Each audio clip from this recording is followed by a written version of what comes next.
Je pense que vous voyez le truc venir. Un soir, je streamais comme d'habitude et il arrive sur mon stream. Est-ce que je fais une prise de masse? Est-ce que je commence la diète, etc. Ou est-ce que je me pique directement? Enfin, qu'est-ce que je fais? Je lisais les messages de son chat sur sa rediffusion et je vois un message qui m'attire l'œil. Il est anorexique. Parce que voilà, jusqu'à maintenant, je n'ai pas montré mon corps, mais je vous laisse regarder ça et après juger de vous-même. Mais entre avant, où je faisais 50 kg et maintenant où je fais 65 kg, ça fait quand même plus 15 kg de muscle.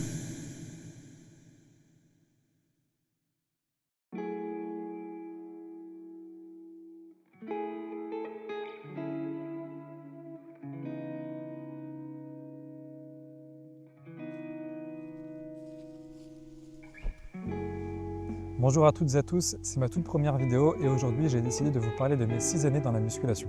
Je fais cette vidéo pour permettre aux personnes qui font de la musculation d'avoir une autre vision, de voir la musculation différemment. Parce que la musculation c'est un sacré sport, il y a un vrai engagement quand on se lance là-dedans et je trouve que c'est un milieu où on peut être très vite matrixé, négliger pas mal de choses dans sa vie qui sont quand même importantes. Lorsqu'on aborde un sujet, je pense qu'il est très intéressant de repartir à l'origine et donc de raconter son histoire. Tout commence en 2019, j'étais un petit streamer qui streamait sur Twitch sur Fortnite avec une petite communauté. À l'époque, il y avait un YouTuber streamer qui s'appelait Lufubruiter. Si jamais il y a des personnes qui connaissent Lufubruiter, bon, on sait, il y a eu pas mal de drama dans le passé, mais quand je streamais à ce moment-là, c'était pas du tout le cas, etc. De toute manière, peu importe, je le connaissais juste comme ça, parce qu'il était assez connu sur YouTube et Twitch, il faisait quand même pas mal de stats. Lufubruiter, il avait un concept, donc en live, il allait chez les petits streamers et il leur proposait un challenge. Par exemple, faire top 1 avec tant de kills, vu que c'était que sur Fortnite. Si le petit streamer réussissait ce challenge, Lufubruiter pouvait le raid, c'est-à-dire envoyer toute sa communauté en direct sur le live du petit streamer, comme ça, c'est un gros boost et puis ça donnait un bon coup de visibilité et également un gros don. Sachant qu'en plus, comme c'était ensuite monté et publié sur YouTube, ça faisait encore un autre coup de boost derrière. Je vous envoie son live, mais lui il est chaud. Top 1, 10 kills, 150 balles. Je vous ai renvoyé le live, n'hésitez pas à follow, il est super sympa. Yes! Yes! Nice mec. Oh là là, il a plus de 1000 viewers guys. Go, Vous l'avez fait monter à 1000 viewers. Il passe de 40 viewers à 1000 viewers, alors qu'on l'a même pas host. Non, je suis trop content. Je suis trop content. Je pense que vous voyez le truc venir. Un soir, je streamais comme d'habitude et il arrive sur mon stream. Il me propose un challenge, de faire top 1 avec tant de kills. Malheureusement, je n'ai pas réussi. Bon, c'est comme ça, tant pis. C'était quand même sympa parce qu'il y a des gens qui arrivaient sur mon stream et le compteur de viewers il augmentait et puis on voyait le chat qui défilait, ça faisait vraiment bizarre. Je n'ai pas réussi le challenge, les gens ils partent, etc. Lui il continue son stream, il va voir d'autres petits streamers. Moi j'ai fini mon stream un peu après. Qu'est-ce que je fais lorsque j'ai fini mon stream? Je vais sur sa rediffusion à lui pour voir ce que les gens disaient sur moi, la vibe qu'il y avait sur son chat, etc. Voir un peu comment les gens réagissaient. Il y a un truc qui est terrible, c'est qu'il y a beau avoir 1000 messages positifs, il suffit qu'il y en ait un seul négatif et c'est celui-ci qu'on va retenir. Je lisais les messages de son chat sur sa rediffusion et je vois un message qui m'attire l'œil, il est anorexique. Je savais que j'étais très fin, que j'étais maigre, mais je ne pensais pas à ce point-là à ce que quelqu'un dise il est anorexique parce que moi je me voyais dans mon retour de stream avec mon logiciel, bon je voyais bien que j'étais fin, etc. Je le savais, mais ce message-là m'a quand même bien marqué. À ce moment-là j'étais au lycée, c'est un peu le moment où tu peux commencer la musculation, etc. Donc j'avais un pote qui en faisait, on en discutait et tout, et là ça a été un vrai déclic. Peu de temps après, j'arrivais à faire le mec à dire le lendemain, etc. Mais peu de temps après, je me suis inscrit à la salle de musculation, une petite salle de muscu dans ma ville. Et j'ai commencé tranquillement 5 séances par semaine. Paf, c'est parti. Il y avait un coach super sympa dans la salle, en plus c'était compris dans l'abonnement. Puis il m'a fait un petit programme, il montrait les exos, les bases, pour pas se blesser, pas faire de faux mouvements. Là, ça a été la période où j'ai découvert la musculation. C'était vraiment super parce que tu vois ton corps changer, tu augmentes en poids, etc. Même si quand j'ai commencé, par exemple, une petite anecdote, j'étais au développé couché avec la barre guidée. À vide, je poussais et comment dire que ça bougeait pas. Enfin, façon de parler, mais c'était très dur. Barre à vide, je galérais. Alors que maintenant, ça va. Forcément, après 6 années, normal, ça va. Mais voilà, c'était vraiment super. De toute façon, les débuts, pour ceux qui font la musculation, c'est toujours le meilleur moment, puis on est surmotivé, il y a tout qui change, c'est parfait, on ne stagne pas. Je suis reconnaissant parce que malheureusement, il n'y a pas tout le monde qui a cette chance, mais j'avais la salle de musculation près de mon lycée, ce qui fait qu'après les cours, je pouvais y aller à pied tranquillement en 5 minutes. Et ça, c'est un vrai luxe. J'ai commencé avec un pote, il a fait même pas un mois, puis après il a arrêté, donc j'ai continué tout seul ma route. Mais je me dis tant mieux parce que moi, ça m'a permis de me forger, et puis d'aller tout seul aussi, de se dire ton pote n'est pas là ou quoi que ce soit, tu vas tout seul, donc ça crée tranquillement la discipline, ça se met en place, ça c'est bien. Parce que je pense par exemple à des personnes qui pourraient commencer la musculation avec un pote ou plusieurs potes. Voilà, ils se motivent entre eux, etc. Et puis bah, le jour où tu te retrouves tout seul, je pense que ça peut être très compliqué de retourner à la salle seul alors que tu as passé par exemple un an avec des potes. Même si c'est pas infaisable, mais je pense qu'il y a quand même une marche. Donc là au moins, moi au bout d'un mois j'étais seul, bon bah j'ai foncé et puis bah c'est parti. Après ça, c'est le DUT, donc les études supérieures. Et là, ça a été le début de la vie adulte. C'est-à-dire qu'avant le DUT, au lycée, en fait, je ne sortais pas du tout. J'étais pas dans ce truc-là, en fait. J'étais plus sur le stream et sur le sport et je sortais vraiment pas du tout. J'avais pas trop de potes non plus, etc. C'était pas top. Mais là, arrivé le DUT, j'ai changé de ville en plus et je me suis fait de nouveaux potes, etc. Et j'ai découvert les sorties et ouais, c'est quelque chose. Ce que je retiens de tout ça, c'est qu'on a beau aimer la muscu, faire que ça, être matrixé, mais si on a des occasions de voir des potes, de sortir, il ne faut pas les louper. On a beau avoir une discipline, être vraiment carré sur ces séances, on n'a pas envie d'en louper une, mais voilà. Après, ça dépend de chacun aussi. Je sais qu'il y a des gens, ils aiment pas sortir, ça leur va comme ça, mais tant mieux. Mais là, je parle plus aux gens qui sont matrixés, mais quand même qui se disent, punaise, faudrait peut-être que je lâche un peu et que je profite peut-être d'autres occasions, ou voilà, ce genre de choses. Parce que les études, ça dure qu'un temps. Après, on rentre dans la vie adulte. Et après, c'est vraiment autre chose. Hein. On peut plus... Enfin, c'est plus pareil, en fait. T'as plus le jeudi soir des étudiants, etc. Alors, si jamais il y a des personnes qui sont dans ce cas-là, que le soir, vous allez à la muscu, enfin, vous avez vos horaires, vous avez fini les études à 5h, 6h, et vous dites, tiens, je vais aller à la salle à telle heure, et qu'on vous dit, ah, mais on fait une soirée. Et c'est là en train d'hésiter. Un conseil, n'hésitez pas, foncez à la soirée. Parce que bon, après, ça, c'est avec le recul, mais... Maintenant, je suis dans la vie active et je ne regrette vraiment pas du tout d'être sorti comme j'ai fait parce que c'était mes dernières années d'études et je ne revivrai plus ça de ma vie. J'ai aucun regret là-dessus. Le mieux, c'est de bien évidemment réussir à s'organiser pour faire ses séances et aussi sortir. Après, ça dépend aussi des horaires de chacun et ce que vous faites. Si vous devez aller travailler après vos études pour payer votre loyer ou autre, bon, là, ça devient compliqué. Sinon, on n'est pas à une séance près, quoi. Je veux dire, vous rattraperez cette séance plus tard. Et de toute façon, la muscu, c'est le pire.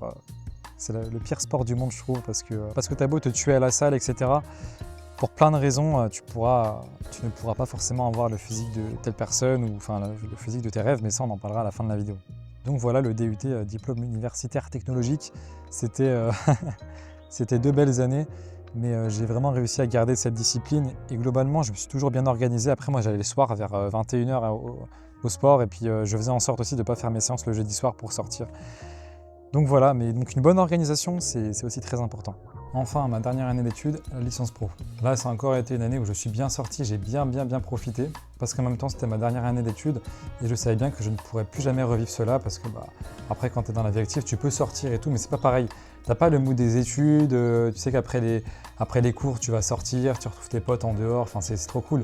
Le jeudi soir, tu sais jamais où est-ce que tu vas finir, enfin j'ai des potes en boîte ou je ne sais quoi, enfin c'est vraiment c'est un univers. Pendant cette année, j'ai découvert un nouvel aspect de la musculation, faire de la musculation avec ses potes. Je dis carrément que c'est un nouvel aspect parce que c'est vraiment autre chose aussi. Déjà, tu as toujours un pote pour t'embêter et te faire déconner, et donc là, tu es en train de pousser à la barre ou aux haltères et ça te fait déconcentrer, donc tu foires ta série. Et puis surtout, tu as ces meilleurs moments avec tes potes où tu es en train de t'aider, de t'entraider, de te parer, de te motiver, et ça, c'était incroyable quand on se faisait des défis PR. Aujourd'hui, c'est PEC, on fait PR et tout, et c'était trop marrant en fait, c'était incroyable. T'es là, t'es en train de te la donner, tes potes ils sont à côté de toi, ils sont en train de te regarder, ils sont fiers de toi, ils te motivent à fond jusqu'au bout. Ça faisait environ 3 ans que je faisais de la musculation et je découvrais ça. Waouh, c'était trop cool.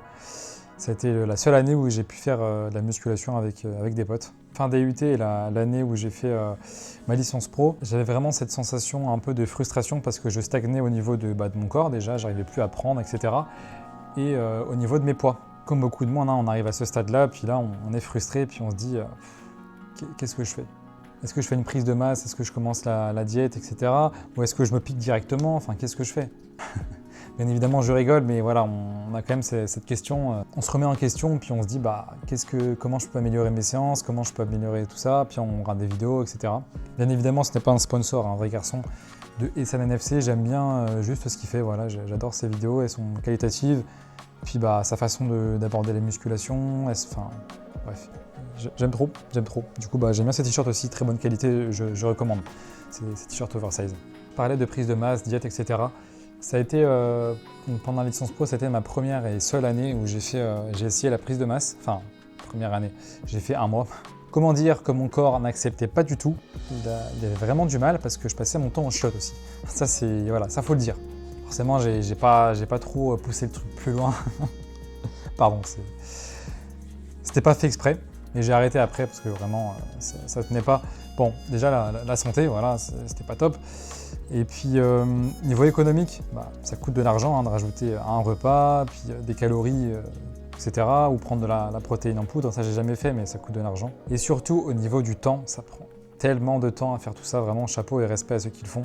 Mais voilà, tous ces facteurs ont fait que moi, j'ai tenu un mois et demi. Puis après, j'ai arrêté vu que c'était pas dans mes objectifs. Et puis, je me voyais pas faire ça pendant X temps. Après ça a été la vie active. Je me suis retrouvé tout seul pour faire la muscu. Mais c'était pas grave, sur 6 années, ça a été la seule année où j'ai fait avec mes potes. Encore, c'était pas une année complète parce que c'était l'année scolaire. Je suis reparti dans la salle de ma ville parce que j'étais plus en études ailleurs. Et puis c'était reparti, toujours autant discipliné, etc. Ça n'a jamais changé. Ce début d'une nouvelle vie, je vais appeler ça comme ça parce que le début de la vie active, le travail qui prend beaucoup de temps, vous connaissez. Et la vie de couple aussi, forcément. Et après, la famille, etc. Ça, j'ai la chance de les avoir dans le coin, donc ça a pris une bonne place. Le fait de stagner, d'avoir la vie de travail, la vie de couple et tout ce qui s'ensuit, j'ai complètement changé ma vision des choses. Ma vision a complètement changé parce que je n'ai tout simplement plus les mêmes objectifs qu'avant. Ce qui est normal parce que j'ai commencé la musculation suite à une critique, donc on va dire un complexe que j'avais. Et donc voilà, je me suis enfermé dans le sport et dans la musculation. Et maintenant, comme j'ai dit avant, je travaille, j'ai une vie de couple et ça a fait que je n'ai vraiment plus du tout les mêmes objectifs. Je n'ai forcément plus la même envie qu'avant d'aller 5 fois par semaine à la salle. J'ai bien évolué, donc mon corps a bien changé, je suis très fier de ça. Il y a un truc qui est vraiment pas évident et je pense que j'avais vu une fois cette phrase-là, mais quand on commence la musculation, on ne sera jamais aussi heureux qu'avant. C'était quelque chose comme ça, je ne sais pas si c'est pas exactement ça, mais c'est pas grave. Mais dans le sens où quand on commence la musculation, il y en a certains qui sont pas très bien dans leur peau et tout, et ils veulent prendre de la masse musculaire et changer leur corps. Sauf qu'après, on rentre dans un cercle vicieux et on rentre dans quelque chose qui peut être malsain. Après, pas tout le monde est encore heureux, mais on peut arriver à la dysmorphie. Pour expliquer simplement ce que c'est-à-dire que vous avez beau être musclé, vraiment, par rapport aux autres gens, etc., vous êtes très musclé, mais pour vous, vous ne l'êtes pas, bien pas assez. Et ça, c'est un problème que beaucoup de gens ont, c'est-à-dire qu'ils n'ont jamais assez. Et quand vous commencez la musculation, voilà, vous n'aurez jamais assez. Moi, effectivement, ça me l'a fait pendant pas mal de temps. Je me disais toujours, mais c'est pas assez, etc. Alors qu'en fait, quand je regardais mon point de départ, c'était déjà énorme. Parce que voilà, jusqu'à maintenant, je n'ai pas montré mon corps, mais je vous laisse regarder ça et après juger de vous-même. Mais entre avant, où je faisais 50 kg et maintenant où je fais 65 kg, ça fait quand même plus 15 kg de muscles. Moi, je suis très fier de ça et ça m'a pris des années avant d'être fier de moi, d'être content de moi et de passer outre cette chose de j'ai envie d'être toujours plus musclé, etc. Ça, c'est un point majeur qui a changé ma vision sur la musculation. C'est parce que maintenant, je ne suis plus en mode prendre de la masse, même si, si je peux en prendre, tant mieux, mais c'est vraiment garder mon corps, c'est-à-dire le maintenir. Je suis dans ce mindset de rester au même niveau. Si je peux prendre plus, tant mieux, mais rester au même niveau. Et quand vous aurez acquis ça, vous serez tranquille, parce que vous ne serez plus toujours en train de vous dire « punaise, j'ai pas fait tant de séances, j'ai pas mangé tant de calories, etc. » Maintenant, ça, je m'en fiche complètement. Je m'écoute et je prends du plaisir avant tout, même s'il y a quand même de la discipline. Ça reste la base, mais je ne suis plus autant matrixé. Je reviens sur un petit point aussi par rapport au fait que quand on fait de la musculation, on aura tendance à vite se comparer aux autres, et surtout par rapport aux réseaux sociaux. Ça, c'est un vrai problème. Sachez une chose, c'est bête, mais c'est réel en fait. On n'est pas tous pareils. Il y a des gens, ils vont être plus grands, plus petits, ils vont avoir une morphologie différente, une génétique différente. Il y a tellement de facteurs, même l'argent, parce que si tu n'as pas beaucoup de thunes, tu ne vas pas pouvoir forcément aller acheter ta protéine ou acheter tes repas. Il y a aussi des personnes qui ont du temps libre qui peuvent vraiment passer leur temps qu'à ça, qu'à manger, qu'à faire de la musculation par rapport à leurs horaires ou bien parce qu'ils sont libres financièrement et tant mieux. Mais voilà, c'est pour ça la comparaison, ça c'est. Après, c'est l'humain, on est tous comme ça, on est toujours en train de se comparer, mais c'est terrible parce que faut pas. C'est facile à dire. Un truc que je trouve super important de préciser, c'est tout ce que j'ai raconté, c'est mon expérience à moi, ce sont mes 6 années d'expérience de musculation. Mais s'il y a des choses dont vous n'êtes pas d'accord par rapport à ce que je dis, n'hésitez pas à le dire en commentaire et à débattre. En tout cas, faut pas forcément le prendre personnellement, mais c'est mon avis à moi et mon expérience. Je pense que j'ai assez parlé et je vais terminer la vidéo là-dessus parce que j'ai envie de faire passer un beau message. Une grande chose aussi qui a changé tout ça là, c'est que par rapport à ma vie personnelle, j'ai réalisé qu'une très grande partie de mon bonheur à moi, c'était de le passer auprès de mes proches, ma famille et mes amis, donc ceux que j'aime. Profiter des petits moments simples de la vie quotidienne, c'est ça le bonheur. N'hésitez pas à vous abonner, à commenter, voilà, dire ce que vous avez pensé de la vidéo, à débattre aussi, hein, donner votre avis. Et moi, je vous laisse avec ce magnifique paysage parce que l'horizon, c'est votre destin. Et oui, on ne sait pas de quoi est fait le lendemain.